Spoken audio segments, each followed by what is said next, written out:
Me shumë mundësi, nuk e dini këtë për aeroplanin e Donald Trump. A e dini se avioni ka ri pas sigurie prej ari 24 karatësh, me një çmim për $100 milion. A i ka 2 motor Rolls-Royce, që mund të arrijnë shpejtësi deri në 500 milje në orë, ose 800 km/h, dhe mund të qëndrojnë në ajër për 16 orë.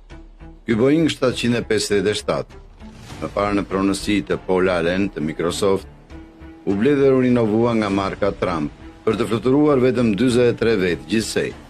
A e dini se të gjithë filluan ta quanin këtë Boeing 757 Trump Force One, që nga zgjedhjet e vitit 2016 është e vërtet. Ky avion për $100 milion është mishërimi i fluturimit luksoz.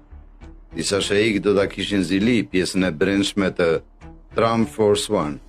Tavanet janë bërë nga kamoshi ultra, sediljet janë prej lëkure të cilësisë së lartë dhe mbështetësit e kokës kanë të qëndisur stemën e familjes Trump.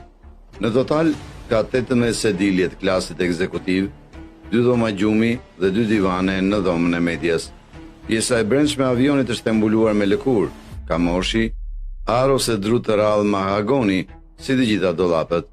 Madje ka dhe një dhomë ngrënie private, ku Trump vakte në varësi të gjatësisë së fluturimit